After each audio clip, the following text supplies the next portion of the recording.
Jurídico News. O nosso foco é focar você nas leis. Boa noite. Hoje, 18 de abril de 2013, estamos aqui pelos estúdios da Just TV com mais um Jurídico News. O tema desta noite é acesso à informação e, a respeito, o nosso radar jurídico. Vamos conferir. A Lei de Acesso à Informação completou 7 meses. Ela garante a qualquer cidadão receber dados públicos dos municípios, estados e da União. A lei também é um importante passo para o sucesso das ações de prevenção à corrupção no país. Nas ruas, muita gente ainda desconhece a lei. Só ouvi falar, mas saber sobre a lei mesmo, não. Totalmente desinformado a respeito dessa lei. A lei determina que todo órgão público deve fornecer informações de interesse geral ou particular. Qualquer pessoa pode solicitar dados indo pessoalmente ao órgão de interesse ou por meio do site acessoainformação.gov.br/sistema. O prazo de resposta ao pedido é de 30 dias e, se o órgão se negar a fornecer os dados, cabe recurso.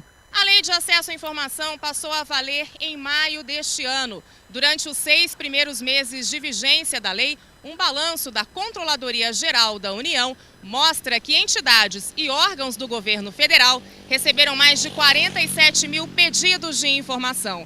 Deste total, cerca de 94% foram atendidos num prazo inferior a 20 dias. A maior parte dos pedidos foi para a Superintendência de Seguros Privados, a SUSEP, para o INSS e para o Banco Central.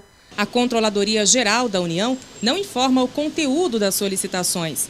Para este especialista, a lei representa um avanço, mas a oferta de informações pelos órgãos públicos ainda é desigual. Os grandes exemplos de informatização no país são normalmente obtidos nos setores de maior interesse da administração pública. Já o diretor da ONG Transparência Brasil, de combate à corrupção, avalia que a sociedade deve usar mais e melhor os dados disponíveis. A demanda por informação crítica, né, informação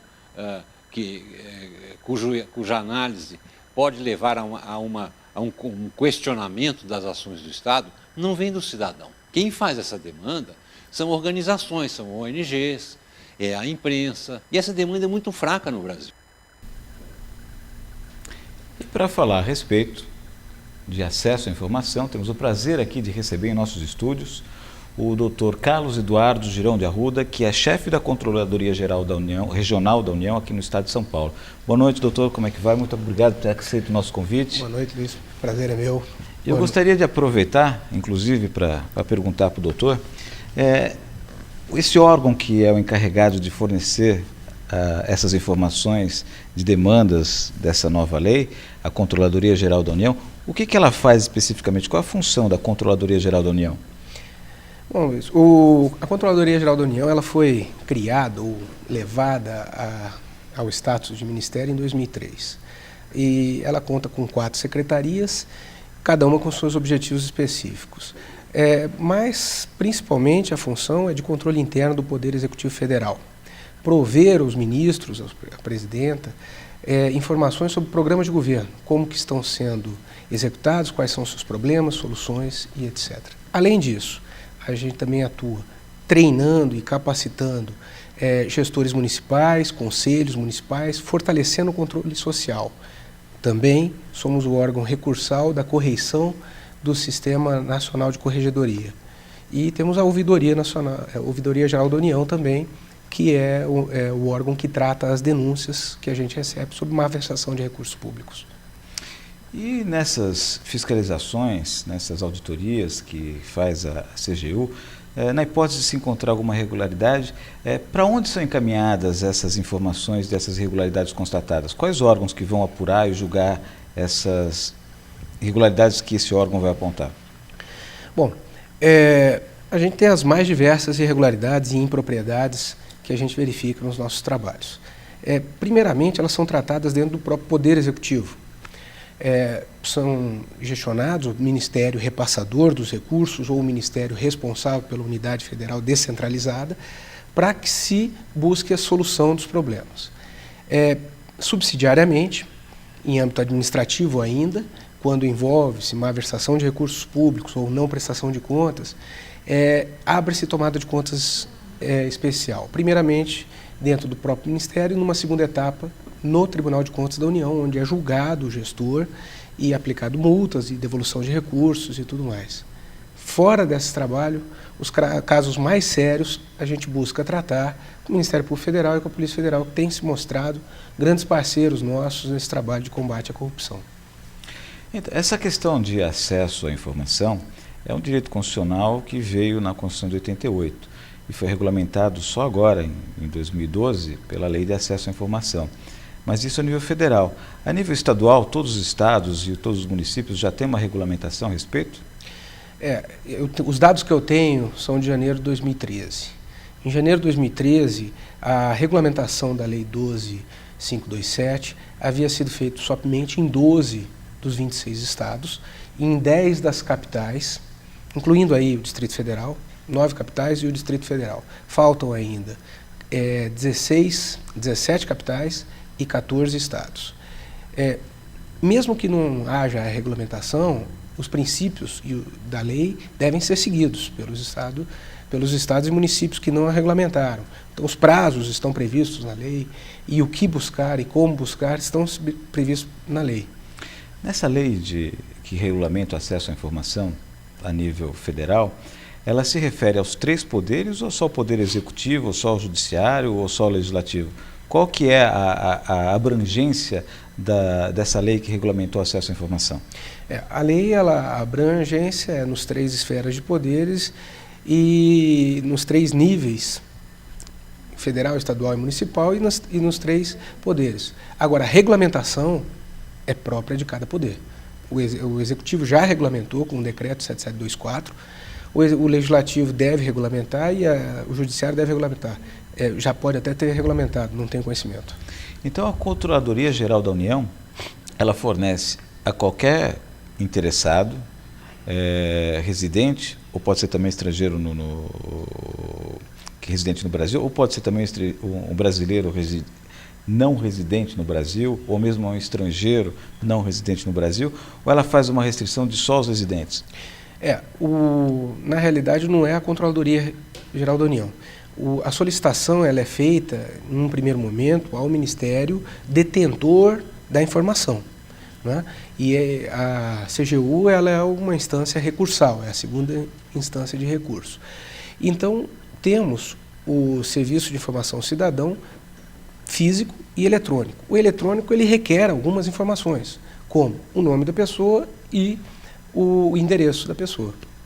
Ele não precisa justificar o motivo dele querer a informação ou para onde vai ser utilizada a informação? Não. Parte-se do princípio que a informação é pública. A administração pública, no caso federal, a qual pertenço, é simplesmente detentora de uma informação que é bem de todos. Qualquer um pode pedir e será atendido ou não será atendido em alguns casos específicos. Refere-se a informações pessoais da pessoa, que pode pôr em risco a integridade, a honra da pessoa, ou alguns documentos sigilosos. Isso que eu ia perguntar, é a questão da segurança nacional. Nós podemos ter acesso às informações, por exemplo, do que está sendo desenvolvido pela aeronáutica, pelo Exército, pela Marinha, quais são os planejamentos de estratégia numa defesa de um eventual ataque externo, isso fica tudo disponibilizado? Não fica. As informações sigilosas elas são gradadas em ultra secreta, secreta e reservada, cada um com os prazos de vigência de sigilo específica, 25, 15 e 5 anos respectivamente, e com um nível de autoridade para classificá-la dessa forma, né? Esse tipo de informação que você perguntou refere-se a informações ultrasecretas e, obviamente, coloca em risco. O país faz parte um dos 8 incisos de exceção, ou, melhor dizendo, um dos 8 incisos que são passíveis de se colocar como ultrasecreta ou secreta informação. E essa classificação de ultrasecreta e secreta é dada pela lei ou elas são classificadas por alguns órgãos ou autoridades do governo federal? A classificação ela é feita por autoridades. As autoridades é que são previstas em lei. Por exemplo, para se graduar como ultra secreta uma informação, somente presidente, vice-presidente, ministros de Estado, comandantes das Forças Armadas e representantes diplomáticos no exterior. Esses últimos, desde que ratificados pelos respectivos ministros de suas pastas. E na hipótese, por exemplo, de alguma classificação não for devida, ela é classificada como ultrasecreta quando não deveria ser, como se pode fazer o controle disso? O cidadão teria acesso a isso? Poderia fazer esse controle como? Pode. O grau recursal, ele envolve não só o não atendimento da sua informação pleiteada, como quando não se dá o atendimento, esse não atendimento é motivado. Se a motivação for por classificação, você pode recorrer em face da classificação pretensamente equivocada para o próprio ministro da pasta. E o ministro da pasta, não acatando, a uma comissão mista de avaliação que é eleita por 2 anos, é composta por vários ministros que apreciam um pedido. Tudo isso em âmbito administrativo, obviamente. Parece que teve um caso assim de desportistas estrangeiros que ficaram no Brasil e foram pedido a deportação dos mesmos e foi pedido sigilo disso, foi negado. Pode explicar como é que foi que isso aconteceu?